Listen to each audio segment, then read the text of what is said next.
Hello friends, I hope you're all doing good.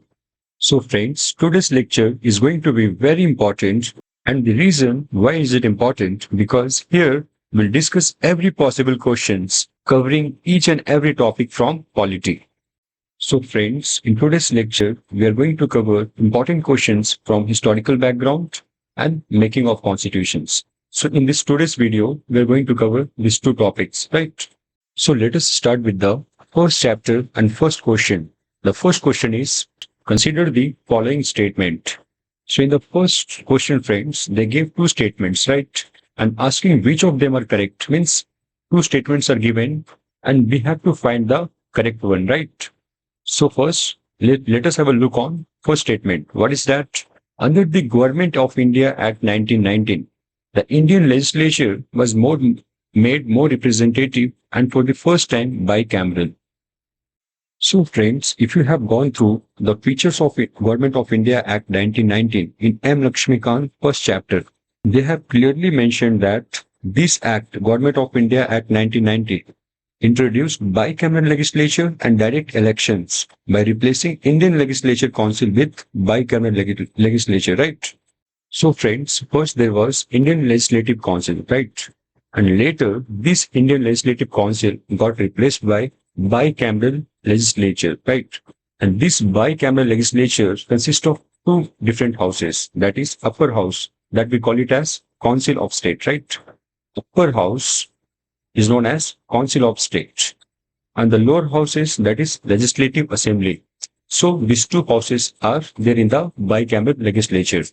And majority from both houses are chosen by direct elections. Means there was direct elections.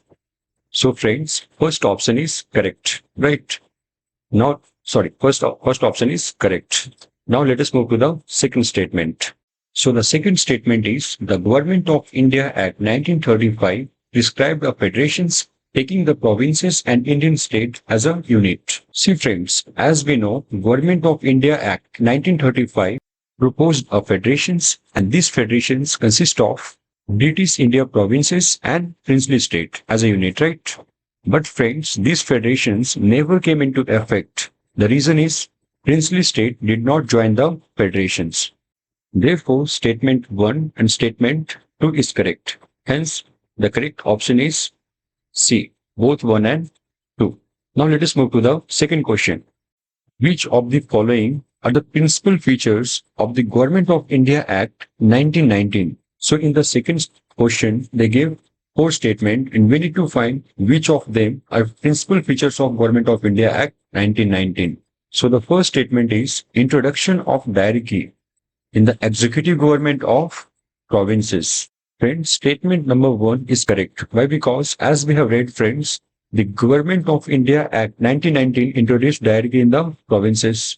And those, according to these friends, these subjects were divided into reserved and transferred, right? So it has two categories, reserved and transferred. So friends, if you look at transferred subject, it consists of education, public health, agriculture, and local self-government. So these are under transferred list, right? And these subjects were handled by elected Indian representatives, right? So all these subjects are under the control of Indian representative and subject under reserved categories such as land revenue. Land revenue is also part of reserved category, right? Finance and law enforcement, right? Law enforcement. So these are the part of reserved category, friends. So statement 1 is correct. Now let us see the second statement. So in the second statement, friends, they are talking about separate communal electorate for Muslim. But friends, separate communal electorates for Muslims, this was introduced earlier by Morley-Minto reforms, right? This was introduced under Morley-Minto reforms. Okay. It is not introduced under Government of India Act 1919. So statement number 3, statement number 2 is incorrect. So 1 is correct. Second is incorrect. Now let us see the third statement. Third statement is devolution of legislative authority by center to the provinces. Friends, actually what happened here, more legislative powers are given to provinces for framing framing of rules, right? So here what happened, friends? More power is given to provinces in which they can frame the rules. So friends, devolution of legislative authority by center to the provinces is the principal features of Government of India Act 1919. Therefore, statement third is correct. And the fourth statement is expansion and reconstitution of central and provincial legislature. So here, friends, provincial legislative councils were further expanded and 70% of members were to be elected. So here, friends, 70% of the members to be elected in the provincial legislature, right? So the fourth statement is also part of principal features of Government of India Act 1919. So here, friends, statement number 1 is correct, 2 is incorrect, 3 is correct, 4 is correct. So here, 1, 3, 4. So the option is D. D is the correct answer for question number 2. Now let us see the third questions. So here they gave two statements and we need to find whether the statement given above is a correct or incorrect. So the first statement here, friends, of question number 3 is the first public service commissions in India was set up in the year 1926 on the recommendation of Lee Commissions on the superior civil services in India. So statement number 1 is true. Why? Because here, friends, Lee Commission came in the year 1924, right? Lee Commission came in the year 1924 with the objective to focus on the reforms for superior civil services in India, right? And based on the recommendations of Lee Commission only, UPSC was set up in the year 1926. Okay, so based on the recommendation of Lee Commission, it got set up, right? First, Lee Commission came in the year 1924. Later UPSC got set up in the year 1926. So the first statement is correct. Now let us see the second statement. The Government of India Act 1935 provided for setting up public services at both federal and provincial level. Even this statement is true, friends. It is correct because Government of India Act 1935 established Public Service Commission at both provincial and central level, right? So at central level, current we have UPSC, right? And for state, we have state PCS, right? So these two institutions were set up under the Government of India Act 1935. So both statement 1 and statement 2 is correct for question number 3. The fourth question is, which one of the following act provided the setting up of Board of Control in Britain through which the British government could fully control the British East India Company, civil, military and revenue affairs in India? So the correct answer is Pitt's India Act of 1784. So now, friends, I will give the explanation for this. Friends, for your information purpose, Pitt's India Act of 1784 created a dual system of government, right? So this act created a dual system of government, right? And those dual system of governance consist of Board of Control, right? First one is Board of Control, BOC, right? It represented the British government, right?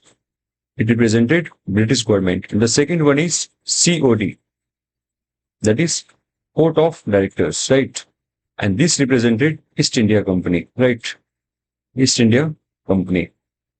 So Pitt's India Act of 1784 created dual governance system, right?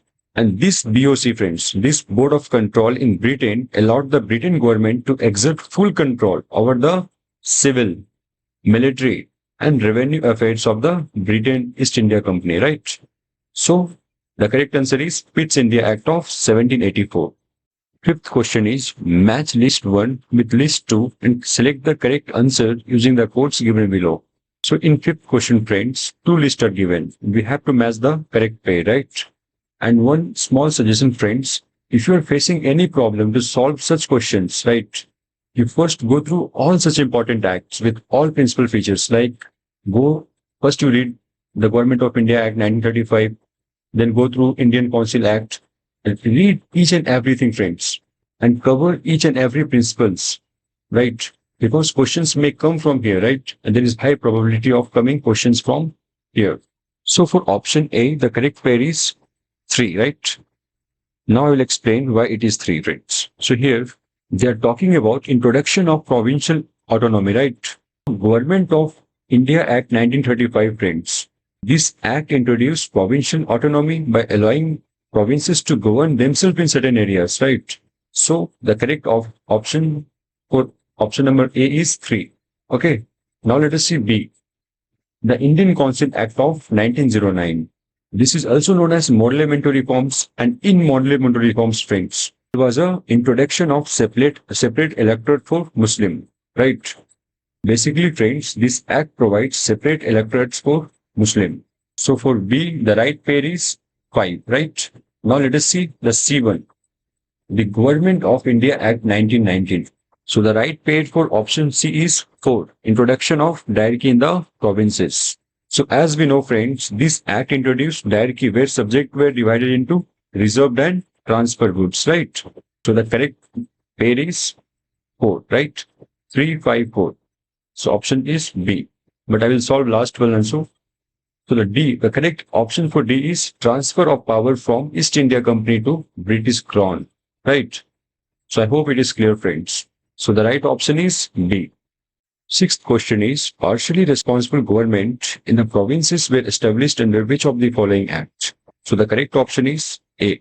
The Government of India Act 1919. Why? Because the Government of India Act 1919 introduced diarchy in the provinces and that established partially responsible government. But according to Government of India Act 1919, full provincial autonomy was not granted, friends. Full provincial autonomy was granted as per the Government of India Act 1935. Now the seventh question is, the initial idea of recruitment on the merit principle can be traced to the which of the following? So the correct option is Macaulay Committee, friends. This is the right options. Because Macaulay Committee in 1854, friends. In 1854, it introduced the idea of recruitment based on merit, right? So based on merit, recruitments are done for the civil services. So Macaulay Committee also recommended competitive examinations, right? Competitive examination for civil servants. So these are the process of recruitment, right? So the eighth question is, during the period of British rule in India, the rules made under which of the following were known as devolution rule? So we have to find under which act devolution rule was made. So they gave 4 option frames. The first one is Government of India Act 1919, second Indian Council Act 1909, third Indian Council Act 1892, D Government of India Act 1935. So the correct answer is Government of India Act 1919. As Government of India Act 1919 introduced devolution rules. So here what happened, friends? Some powers from central, right? Some power from central was given to provincial, right? Some power was given to provincials. So the correct option is Government of India Act 1919. So now let us see the ninth question. That is, which one of the following pairs is correctly matched? So we have to find the correct pair. So friend, the first one is Indian Council Act of 1892. Indian Council Act of 1892 introduced principle of elections. So the first one is correct here. Now the second one is Indian Council Act of 1909, which is also known as Modellamento Reforms. Modellamento Reforms. And as per Modellamento Reforms, there was a separate electorates for Muslim. But this act, friend, this act did not establish responsible government. So this is incorrect. Now let us see the third one. That is Government of India Act 1919. They're talking about provincial autonomy. But this is also incorrect. Why? Because here, friends, Government of Indian Act 1919 introduced diarchy and not full provincial autonomy. So the full provincial autonomy came with the effect of in the Government of India Act 1935 and not in the Government of India Act 1919. So this is also incorrect. Now let us see the D1. That is Government of India Act 1935, which they are talking about diarchy in the state.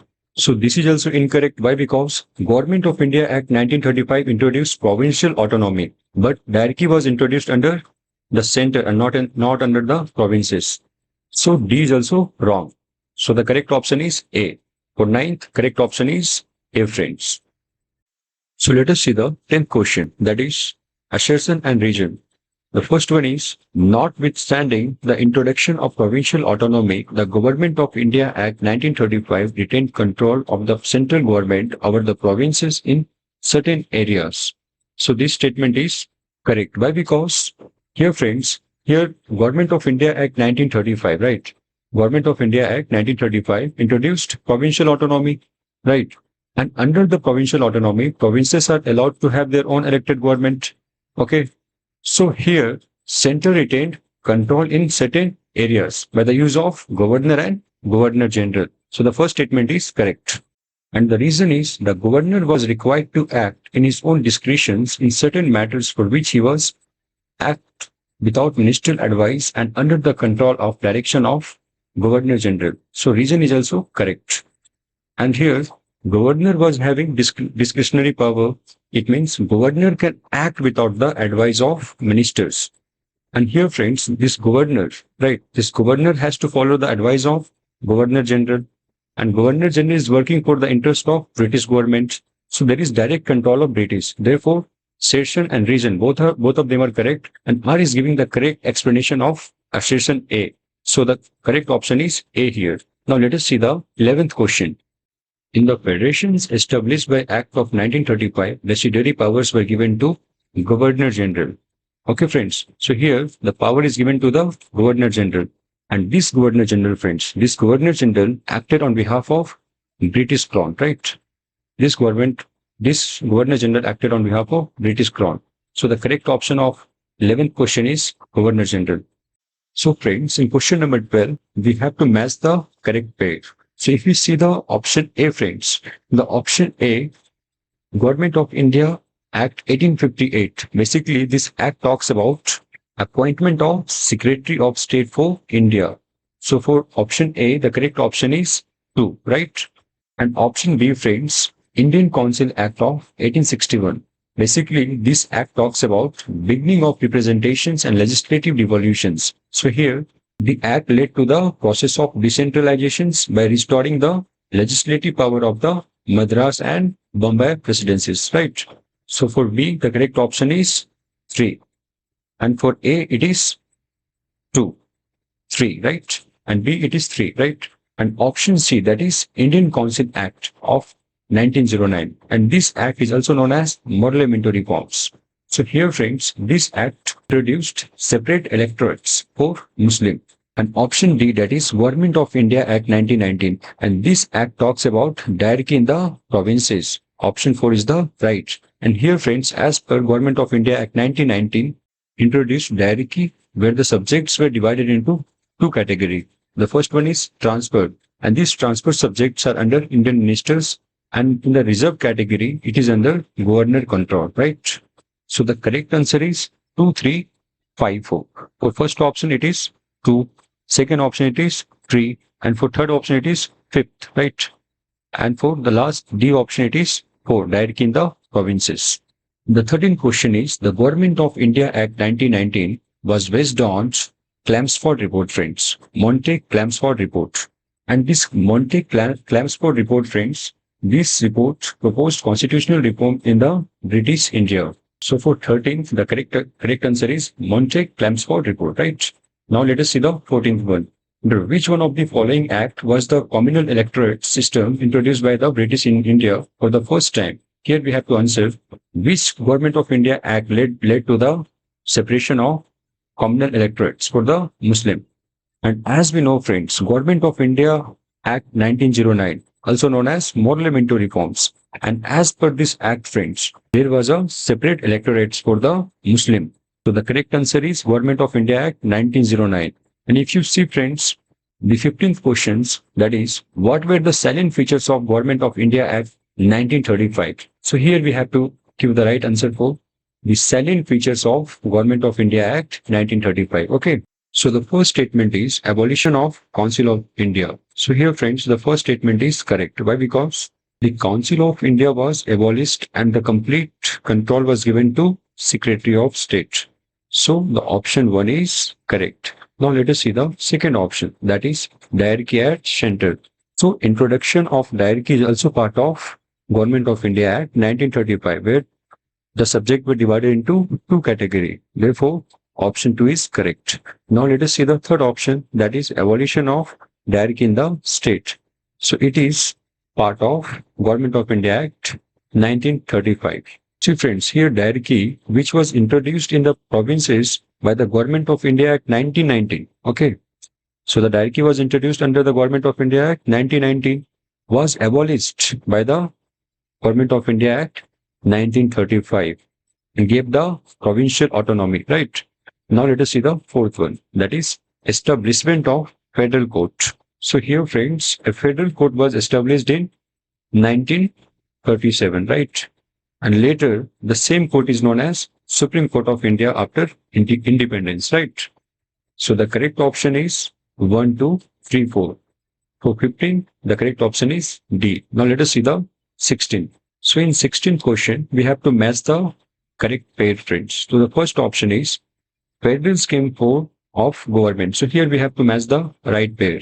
So here the right pair for first one is option 3, Government of India Act 1935. Because the Government of India Act 1935 introduced federal structure by dividing the power between center and provincial, right? So for option A, the correct option is 3. And now let us see the B, that is diarchy in the provincial government. This is under Montagu-Chelmsford Reform 1919, friends. So for option B, it is 4, right? And now if you see C1, that is communal representations, was under Morley-Minto reforms, which is also known as Government of India Act 1909, right? So according to this, Indian Council Act 1909 introduced separate electorates for Muslim, right? So for option C, the correct option is 2. And option D talks about rigid centralizations. For this, the correct option is Indian Council Act 1861, friends, right? For option D, Indian Council Act 1861. Why? Because the Indian Council Act 1861 restored legislative power to Madras and Bombay, right? So here the correct option is 1, 2. So the correct option is 3, 4, 1, 2. Therefore, option B is the right answer for 16th question. And the 17th question is, who among the following was the Finance Minister of India in interim government during the year 1946 and 1947? So the right option is Liaquat Ali Khan, friends. He was also the first Prime Minister of Pakistan, right? He was also the first Prime Minister of Pakistan. So he was the Finance Minister of India in the interim government during the year 1946 and 1947. And friends, he was also involved in the financial negotiations for India, right? He have played a crucial role in the financial negotiations also. So I hope we won't forget this personality, right? So the 18th question is, which one of the following act laid the foundations of the British administration in India? So the options are Regulating Act 1773, Pitt's India Act, nay, this is wrong. C, Indian Council Act, no. Indian Council Act of 1892, no, this is also incorrect. So the correct option is Regulating Act 1773. This was the first step by the British government to control and regulate the affairs of East India Company in India. And friends, according to this act, the first Supreme Court was made, right? Second, Office of Governor in Bengal was made.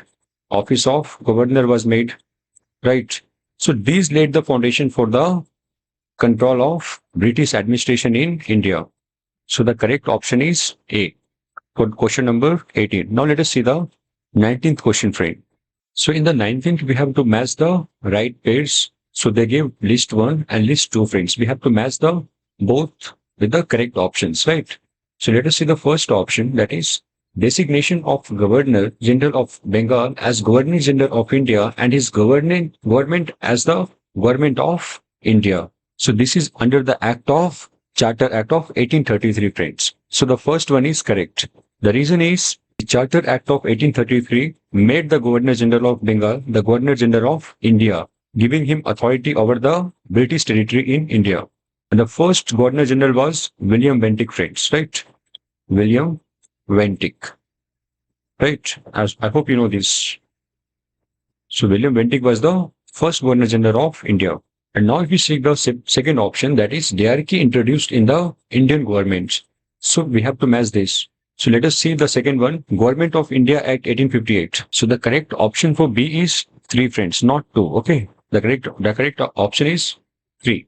Here friends, Government of India introduced directly in the provinces, dividing subject into transfer and reserve category, right? This reform was based on Montagu-Chelmsford reform, right?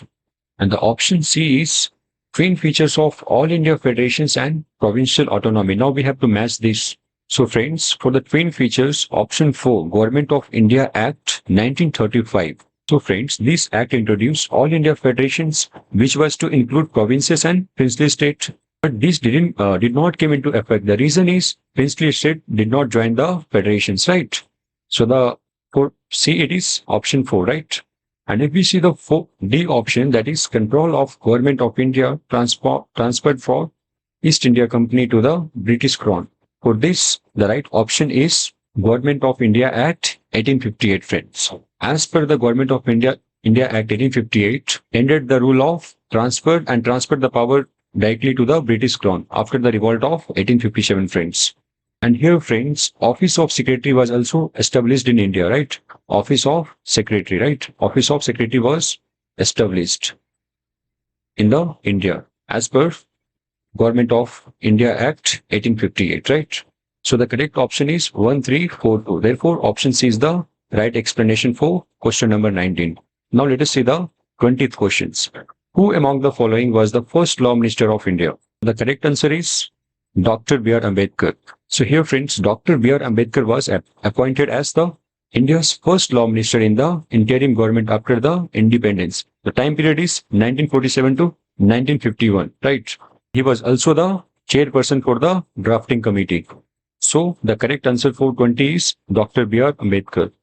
Now let us see question number 21. With reference to the period of British rule in India, Indian Statutory Commission is popularly known as.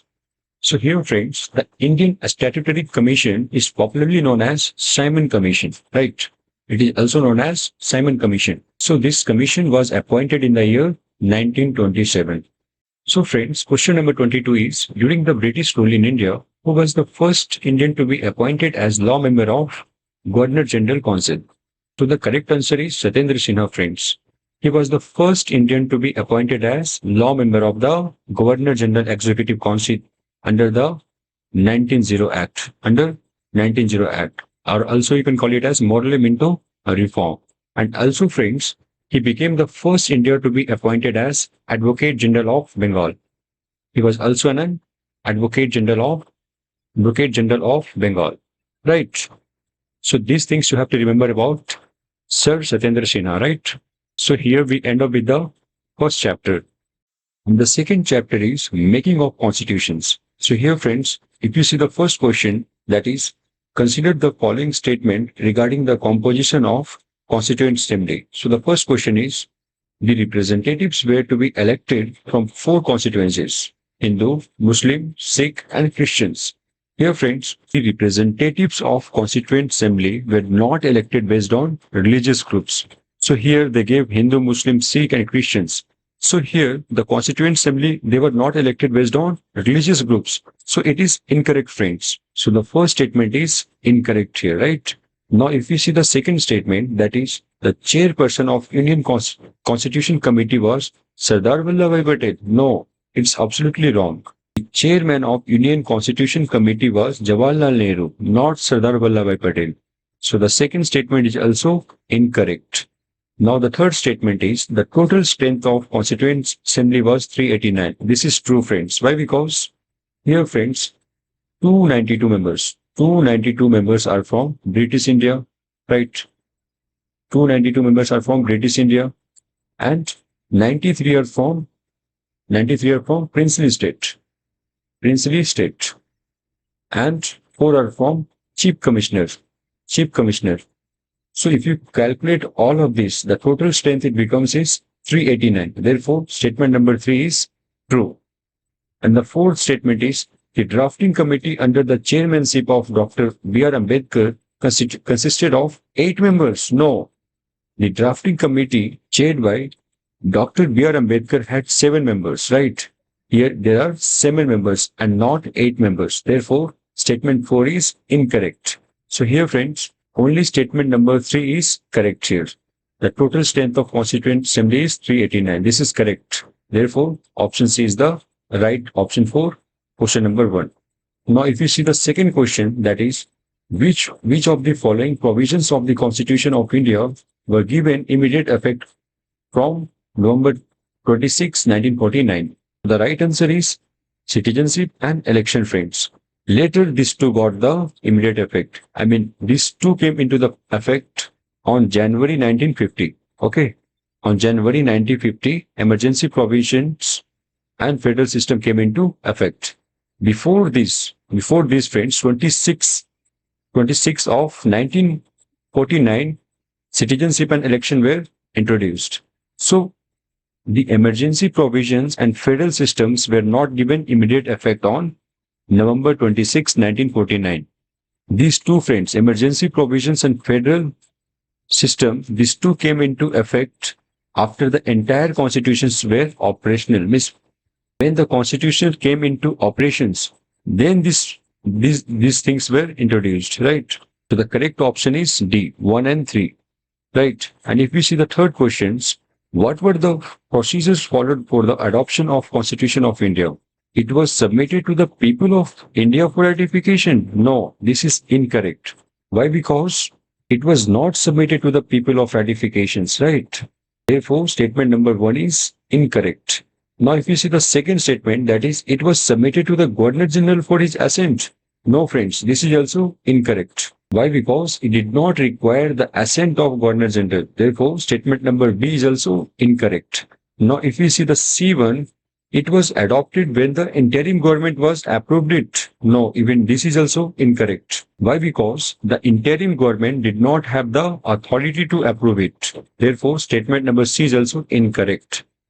Now, if you see the D option, it was adopted when it received the signature of President and member of Constituent Assembly. This is true, friends. Why? Because Constituent Assembly, when it was signed by Dr. Rajendra Prasad, means at the time the President Dr. Rajendra Prasad signed these documents and its member on November 26, 1949, then only Constitution was adopted. So this is the right option, right? Therefore, option D is the correct for question number 3. Now, if we see the fourth questions, who among the following was the chairman of State Committee of Constituent Assembly? So the options are Dr. B.R. Ambedkar, Dr. Rajendra Prasad, Sardar Patel, Jawaharlal Nehru. So here, friends, the correct answer is Jawaharlal Nehru. So here, Jawaharlal Nehru was appointed as chairman of State Committee of Constituent Assembly. And the fifth question is, the Constitution of India as framed by the Constituent Assembly was finally adopted and enacted on. So we have to find the date, friends. So the correct date is 26th November 1949, friends. The Constitution of India was adopted and enacted by the Constituent Assembly on 26th November 1949. Therefore, option C is correct for question number 5. Now, if you see the sixth one, friends, we have to match the correct way, right? For steering committee, the chairperson was Dr. Rajendra Prasad, right? And for fundamental right and subcommittee, the chairperson was J.B. Kripalini. And for Union Constitution Committee, the chairperson was Jawaharlal Nehru. And for Provincial Constitution Committee, chairperson was Sardar Vallabhbhai Patel. So the right option is 2341. So 2341 is the right option. Therefore, A is the correct answer for question number 6. So the 11th question is, consider the following statement. Dr. Sachidanand Sinha was elected as Provincial President of Constituent Assembly. This is correct, friends. Why? Because Dr. Sachidanand Sinha was elected as Provincial President of Constituent Assembly. And the next statement is, S.C. Mukherjee was elected as Vice President of Constituent Assembly. So this statement is true, friends. Right. So friends, today class we end up with this topic, and in upcoming topic we'll discuss on the salient features of constitutions and preamble of constitutions. So stay tuned. Thank you, friends.